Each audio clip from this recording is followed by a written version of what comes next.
iaitu produk AAA Condenser Cleaner Device.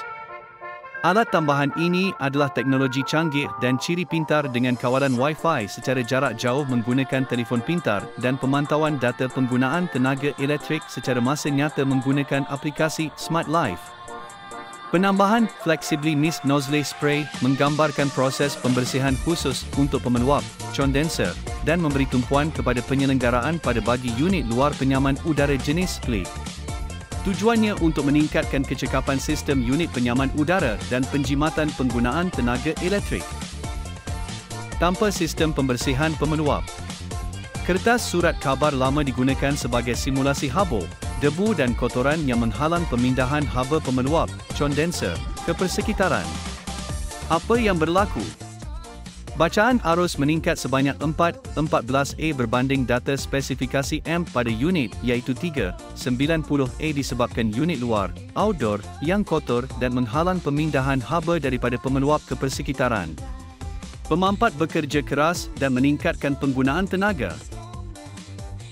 Dengan sistem pembersihan pemeluap, kertas ditanggalkan dan sistem pembersihan automatik diaktifkan. Apa yang berlaku?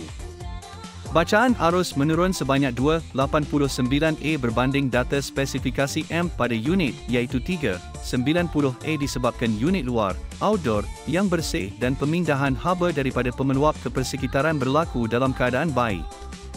Secara kesimpulannya, kecekapan sistem unit penyaman udara meningkat dengan sistem pembersihan pemeluap.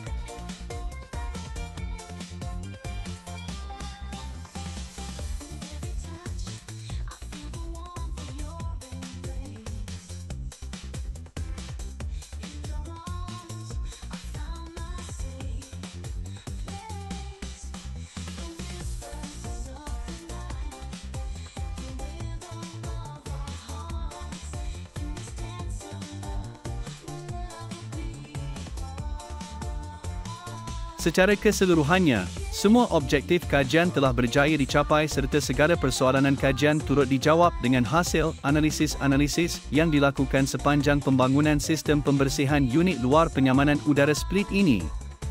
Ini membuktikan bahawa sistem pembersihan membantu mengurangkan penggunaan tenaga dan meningkatkan kecekapan operasi.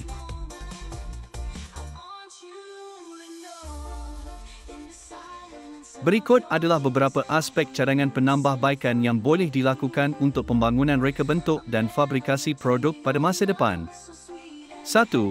Aspek reka bentuk dan kecekapan menggunakan bahan yang tahan dan ringan, tambah baik mekanisme prestasi pembersihan yang berkesan dan penggunaan optimum air dan udara bertekanan. 2. Aspek kebolehfungsian dan otomasi tambah sensor pintar untuk mengesan tahap kekotoran, integrasi alat kawalan jauh dengan aplikasi yang mudah dan mesra dan pasang peranti pengesan kebocoran air untuk keselamatan.